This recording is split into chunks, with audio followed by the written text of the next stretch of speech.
Hi everyone, అందరూ ఎలా ఉన్నారు? Welcome to our channel. ఈరోజు నేను కొత్తగా టైలరింగ్ నేర్చుకునే వాళ్ళకి స్ట్రైట్గా లైన్స్ అనేది స్టిచ్ చేయడం రాదు కదండి. సో ఏ విధంగా మార్క్ చేసుకొని ఎలా స్టిచ్ చేసుకోవాలి అనేది చూపిస్తున్నాను. ఫస్ట్ మనం వేస్ట్ క్లాత్ అనేది తీసుకొని ఈ విధంగా స్కేల్ని యూస్ చేసి స్ట్రైట్ లైన్స్ అనేది డ్రా చేసుకోవాలి. ఇలా డ్రా చేసుకొని దానిపైనే స్టిచ్ చేసుకున్నామంటే మనకి స్ట్రైట్గా లైన్స్ అనేది స్టిచ్ చేయడం వస్తుంది. సో ఈ విధంగా ఫస్ట్ మనము ప్రాక్టీస్ అనేది కొంచెం లైన్స్ అనేది డ్రా చేసుకొని స్టిచ్ చేసుకున్నామంటే లైన్స్ అనేది స్ట్రైట్గా వస్తాయి. నెక్స్ట్ నుంచి మనము ఇంకా డ్రా చేసుకోవాల్సిన అవసరం లేకుండా ప్రాక్టీస్ అనేది చేయొచ్చు, స్ట్రైట్గా ఎలా లైన్స్ స్టిచ్ చేసుకోవాలి అనేది. మీరు నేర్చుకునేటప్పుడు లైన్స్ అనేది స్ట్రైట్గా రావండి. సో ఈ విధంగా డ్రా చేసుకొని స్టిచ్ చేసుకున్నామంటే మీకు లైన్ అనేది స్టిచ్ చేసుకోవడం నీట్గా వస్తుంది. సో ఈ విధంగా ఒక 10 లైన్స్ 20 లైన్స్ అనేది బాగా ప్రాక్టీస్ చేసి మీకు స్టిచ్చింగ్ అనేది కరెక్ట్గా వస్తుంది అనుకున్నప్పుడు ఇంకా లైన్స్ లేకుండా డైరెక్ట్ క్లాత్ పైన స్టిచ్ చేసుకోవచ్చు. ఈ విధంగా ఫస్ట్ మనం స్ట్రైట్ లైన్స్ అలాగే జిగ్జాగ్ టైప్లో లైన్స్ అనేది కూడా డ్రా చేసుకొని వాటిని కూడా స్టిచ్చింగ్ అనేది చేయడం ఫస్ట్ ప్రాక్టీస్ అనేది చేయాలి. ఇక్కడ నేను 4 లైన్స్ ఏమో స్ట్రైట్ లైన్స్ అనేది మార్క్ చేస్తున్నాను. నెక్స్ట్ ఇంకా జిగ్జాగ్ లైన్ ఒకటి మార్కింగ్ వేస్తాను. సో దాన్ని చూసి మీరు స్ట్రైట్ లైన్స్ అనేది నార్మల్గానే ఈజీగానే వచ్చేస్తుంది. సో జిగ్జాగ్ లైన్ కూడా మనము మార్కింగ్ అనేది వేసుకొని దానిపైన స్టిచ్ చేసుకోవడం అనేది నీట్గా ప్రాక్టీస్ చేసి ఇదంతా వచ్చిన తర్వాత నేను బ్లౌజ్ కానీ లేదంటే చిన్నపిల్లలవి లంగా బ్లౌజులు ఉంటాయి కదా, వాటిని కట్ చేసుకొని ఎలా స్టిచ్ చేసుకోవాలి అనేది ప్రతిదీ కూడా క్లియర్గా అర్థమయ్యే విధంగా వీడియోస్ అనేది అప్లోడ్ చేస్తాను. మీరు మన ఛానల్ ఎవరైనా ఫస్ట్ టైం చూస్తున్నట్లయితే ప్లీజ్ సబ్స్క్రైబ్ చేసుకోండి. నేను చేసే వీడియోస్ అనేది మిస్ అవ్వకుండా ఉంటారు. ఇక్కడ చూసారా, స్టిచ్ చేసేటప్పుడు క్లాత్ ఈ విధంగా దగ్గరికి లాగా వస్తుంది. ఎందుకంటే ఇది మనం సింగిల్ లేయర్ తీసుకున్నాం కదా, అందువల్ల క్లాత్ అనేది ఒక్కోసారి ఇలా వస్తుంది. సో బ్యాక్ సైడ్ ఇలా మనం లాగి స్టిచ్ అనేది వేసుకున్నామంటే ఇలా క్లాత్ అనేది మనకి దగ్గరికి అవ్వకుండా నీట్గా స్టిచ్ అనేది వస్తుంది. నార్మల్గా అయితే మనం ఏవి స్టిచ్ చేసుకున్నా కానీ లైనింగ్ ఇంకా మెయిన్ ఫ్యాబ్రిక్ రెండింటిని కలుపుకొని స్టిచ్ అనేది వేసుకుంటాం కదా, సో ఇలా దగ్గరికి అయ్యే ఛాన్సెస్ అనేది ఉండదు. ఇది పాలిస్టర్ లైనింగ్ క్లాత్ మీకు చూపించడం కోసం ఈ క్లాత్ పైన స్టిచ్చింగ్ అనేది చేసి చూపిస్తున్నానండి, లైన్స్ డ్రా చేసి. మీరు ప్రాక్టీస్ చేయడానికి కూడా ఇలా పాలిస్టర్ లైనింగ్ కానీ లేదంటే వేస్ట్ క్లాత్స్ ఉంటాయి కదా ఇంట్లో ఏ ఒకటి, వాటిని కట్ చేసుకొని ఈ విధంగా మీరు పీస్ అనేది రెడీ చేసుకొని వాటిపైన ఏవైతే డ్రా చేసుకొని స్టిచ్ చేసుకోవాలనుకుంటున్నారో దానికి తగ్గట్టుగా డ్రాయింగ్ అనేది చేసుకొని స్టిచ్చింగ్ అనేది చేసుకోండి. మీరు బ్లౌజ్ పీసెస్ మీద ప్రాక్టీస్ చేశారంటే క్లాత్ అనేది వేస్ట్ అవుతుంది. ఇలా పాలిస్టర్ లైనింగ్ క్లాత్ అయితే మనకి మీటరు 25 రూపీస్కి వస్తుంది. సో చాలా ఈజీగా అంటే తక్కువ కాస్ట్లోనే వస్తుంది, ఈజీగా ప్రాక్టీస్ చేసుకోవచ్చు. ఇలా ఈ విధంగా పాలిస్టర్ లైనింగ్ క్లాత్ పైన నేను డ్రా చేసుకొని ఈ విధంగా స్టిచ్చింగ్ అనేది వేస్తున్నానండి. ఫస్ట్ మనము స్టిచ్ చేసేటప్పుడు ఈ లైన్ మీదే వచ్చే విధంగా చూసుకొని నీట్గా కొంచెం కొంచెంగా వీల్ అనేది మూవ్ చేస్తూ కాళ్ళతో చిన్నగా తొక్కుకుంటూ మనము స్టిచ్చింగ్ అనేది చేసుకోవాలి. మనకి ఈ స్టిచ్చింగ్ చేసి ఆపేటప్పుడు వీల్ అనేది అలా ఒక హ్యాండ్ తోటి పట్టుకున్నామంటే వీల్ ఆగిపోతుంది. సో ఆ విధంగా వీల్ అనేది ఆపేసిన తర్వాత ఎక్స్ట్రా ఉన్న థ్రెడ్ని కట్ చేసేసుకొని మళ్ళీ చిన్నగా పాదాన్ని అనేది క్లాత్లో ఈ విధంగా పెట్టి ఇలా చిన్నగా స్టిచ్చింగ్ అనేది చేసుకోవాలండి. మనం పాదం ఎత్తకపోతే క్లాత్ అనేది దాంట్లో పెట్టి స్టిచ్ చేయలేము. సో మనము క్లాత్ స్టిచ్ చేసేటప్పుడు పాదం అనేది ఎత్తి పళ్ళ సెట్ ఉంది కదా, సో దాంట్లో క్లాత్ని అనేది అడ్జస్ట్ చేసుకున్న తర్వాత మనం స్టిచ్చింగ్ అనేది చేసుకోవాలి.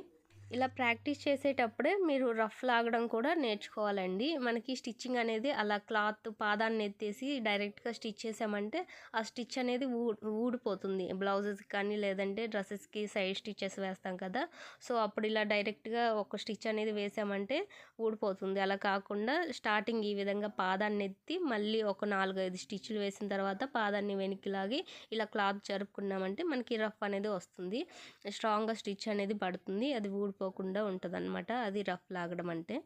మనము బ్లౌజెస్కి కానీ లేదంటే వేటికైనా సరే సైడ్ స్టిచ్చెస్ లేదంటే జాయింట్లు చేసుకునేటప్పుడు ఈ విధంగా రఫ్ అనేది లాగాలండి. స్టార్టింగ్ రఫ్ లాగాలి, ఆ తర్వాత ఎండ్ అయిన తర్వాత కూడా ఈ విధంగా రఫ్ అనేది లాగిన తర్వాత మనము థ్రెడ్ అనేది కట్ చేసుకోవాల్సి ఉంటుంది. పాదాన్ని ఎత్తి మనం 4-5 స్టిచ్లు వేసి మళ్ళీ క్లాత్‌ని మళ్ళీ ముందుకు జరిపి స్టిచ్ అనేది వేసుకోవాలి. స్టిచ్ మొత్తం ఎండ్ అయిన తర్వాత మళ్ళీ క్లాత్‌ని వెనక్కి జరిపి ఆ తర్వాత స్టిచ్ చేసుకున్నామంటే మనకి కుట్టు అనేది ఊడిపోకుండా ఉంటుంది. ఈ విధంగా రఫ్ లాగడం అయితే నీట్‌గా నేర్చుకోవాలి. ఇది కూడా ప్రాక్టీస్ చేయాలి రఫ్ లాగడం అనేది. మనం అంటే కొత్తగా టైలరింగ్ నేర్చుకునే వాళ్ళు ఇలా పాదాన్ని ఎత్తి స్టిచ్ చేసి తర్వాత క్లాత్‌ని ఇట్లా ముందుకు జరుపుతాం కదా! అప్పుడు మనకి థ్రెడ్ అనేది ఊరికనే ఊడిపోతుంది. అలా ఊడిపోకుండా చిన్నగా మనము స్టిచ్చింగ్ అనేది నీట్‌గా నేర్చుకోవాలి రఫ్ లాగడం. నేను ఇక్కడ రఫ్ లాగడం కూడా 2 స్టిచెస్ అనేది చూపిస్తున్నాను. మీకు చూస్తే క్లియర్‌గా అర్థమవుతుంది. ఈ విధంగా పాదాన్ని ఎత్తుకొని మనం క్లాత్‌ని అనేది దాంట్లోకి ఫిక్స్ చేసుకొని తర్వాత 4, 5 స్టిచ్‌లు వేసిన తర్వాత మళ్ళీ క్లాత్‌ని అనేది కొంచెం వెనక్కి జరుపుకోవాలి. అంటే పాదం ముందుకు జరుపుకోవాలి. ఆ విధంగా జరిపిన తర్వాత మళ్ళీ స్టిచ్ అనేది వేసుకొని ఇప్పుడు ఎక్స్ట్రా ఉన్న థ్రెడ్‌ని అనేది కట్ చేసుకోవాలి. ఈ విధంగా మీరు ఒక 10-20 రఫ్ లాగడం అనేది నీట్‌గా నేర్చుకోండి. స్ట్రైట్ స్టిచెస్ కూడా నేర్చుకోండి నీట్‌గా 20 స్టిచెస్. తర్వాత రఫ్ లాగడం కూడా నీట్‌గా నేర్చుకోండి.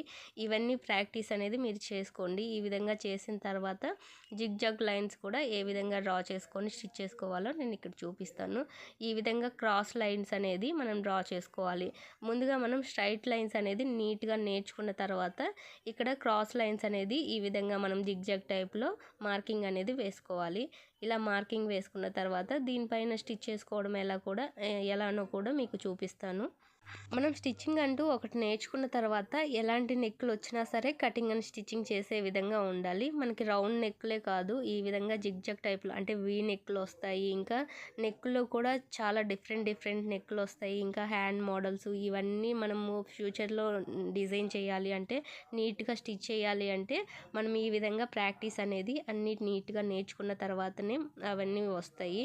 సో ఈ విధంగా అట్లా ఏం లేకుండా జస్ట్ స్ట్రైట్ లైన్స్ ఇంకా మనం రౌండ్ నేర్చుకున్నామంటే రౌండ్ నెక్లు కట్ చేయడం ఈ 2 నేర్చుకున్నామంటే డిజైన్స్ అనేది మనము స్టిచ్ చేయలేమండి.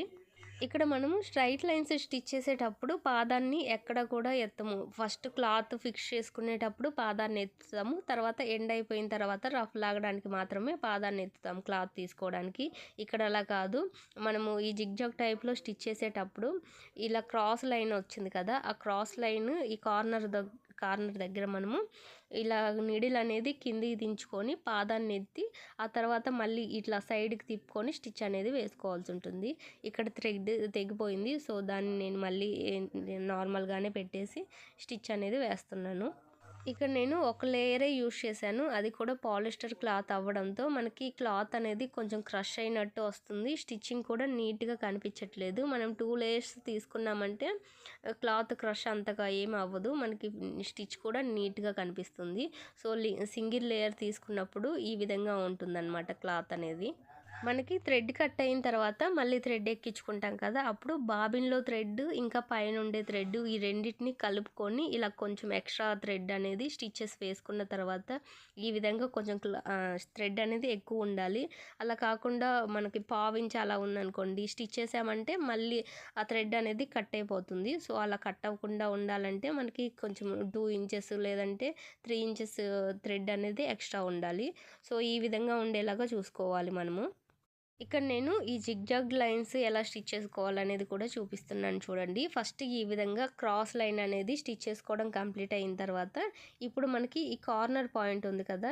వి షేప్ లాగా వచ్చే దగ్గర మనం నిడిల్ అనేది పాదాన్ని పైకెత్తాలి. నిడిల్ అనేది కిందికి దించి మళ్ళీ పాదాన్ని ఎత్తిన తర్వాత ఇంకొక సైడ్‌కి ఇలా క్లాత్‌ని అనేది అడ్జస్ట్ చేసుకోవాలి. ఈ విధంగా మనము క్లాత్‌ని అనేది లైన్ ఏ విధంగా ఎటు సైడ్ ఉందో అది చూసుకుంటూ క్లాత్‌ని అడ్జస్ట్ చేసుకుంటూ మనం స్టిచ్ అనేది వేసుకోవాలి. ఇప్పుడు ఇలా కొంచెం క్రాస్‌గా వచ్చింది కదా! ఇప్పుడు ఈ పాయింట్ దగ్గర మనము ఇలా పాదాన్ని ఎత్తుకోవాలి. నిడిల్ ఏమో కిందికే ఉండాలి. ఇలా నిడిల్ కిందికి ఉన్న తర్వాత మనం క్లాత్‌కి లైన్ ఏ విధంగా ఎటు సైడ్ ఉందో చూసుకొని పాదం అనేది అటు వచ్చే విధంగా చిన్నగా కొంచెంగా స్టిచ్ అనేది వేసుకోవాలి. థ్రెడ్ తెగిపోకుండా మనం ఫాస్ట్‌గా స్టిచ్ చేసామంటే ఆ కార్నర్ పాయింట్ కన్నా ఎక్కువ వచ్చేస్తది. సో నిదానంగా కొంచెంగా క్లాత్ అనేది స్టిచ్ చేసుకుంటూ మనం ఈ విధంగా జిగ్‌జాగ్ లైన్స్ కూడా ప్రాక్టీస్ అనేది నీట్‌గా చేయాలి. స్టార్టింగ్ మనం క్లాత్‌ని మిషన్‌లోకి పెట్టేటప్పుడు పాదాన్ని అనేది ఎత్తాలి. ఆ తర్వాత మళ్ళీ లైన్ అనేది క్రాస్‌గా ఈ విధంగా స్టిచ్ చేసుకోవాలి. ఇప్పుడు ఈ వీ షేప్ కార్నర్ లాగా ఉంది కదా, దాని దగ్గర మనము పాదాన్ని ఎత్తి నిడిల్ అనేది కిందికి దించుకోవాలి. ఇంకా సేమ్ ఇదే ప్రాసెస్లో మనము ఎక్కడైతే కార్నర్ వీ టైప్లో ఉంటుంది కదా, దాని దగ్గర మనం పాదాన్ని అనేది ఎత్తి నిడిల్ అనేది కిందికి దించుకొని ఇలా లైన్ అనేది స్టిచ్ చేసుకోవాలి. ఈ విధంగా దీన్ని కూడా మనము స్ట్రైట్ లైన్స్ 10 ప్రాక్టీస్ అనేది చేసాం కదా, ఇప్పుడు వీటిని కూడా ఒక 10 లైన్స్ అనేది జిగ్జాగ్ లైన్స్ కూడా ప్రాక్టీస్ అనేది చేసిన తర్వాత మీరు రౌండ్ టైప్లో మార్కింగ్ అనేది వేసుకొని వాటిని కూడా ప్రాక్టీస్ అనేది చేయండి రౌండ్ నెక్కుల్లాగా. కర్వ్ లైన్స్ కూడా ఒక 10 అనేది డ్రా చేసుకొని వాటిని కూడా స్టిచ్ చేయడం వచ్చిందంటే మీరు మిషన్ హ్యాండిల్ చేయడం అనేది మీకు కొంచెం ఐడియా అనేది వచ్చినట్టు. సో ఈ విధంగా మీరు ప్రాక్టీస్ అనేది ఎంత బాగా నీట్గా చేస్తారో సో మీకు అంత తొందరగా ఈ స్టిచ్చింగ్ అనేది వస్తుంది. మీరు 1 డేలో అయినా ప్రాక్టీస్ చేయండి, లేదంటే 2 డేస్ టైం తీసుకున్నా పర్లేదు. నీట్గా ఈ స్టిచ్చెస్ అన్నీ నీట్గా నేర్చుకోండి. ఈ స్ట్రైట్ లైను అలాగే జిగ్జాగ్ లైను రెండింటిని కూడా ఎలా డ్రా చేసుకొని స్టిచ్ చేసుకోవాలి అనేది క్లియర్గా ఎక్స్ప్లెయిన్ చేశానని అనుకుంటున్నాను. మీకు ఏమైనా డౌట్స్ ఉంటే కామెంట్ చేయండి. నెక్స్ట్ వీడియోలో రౌండ్ నెక్ని ఎలా కట్ చేసుకొని స్టిచ్ చేసుకోవాలి అనేది చూపిస్తాను.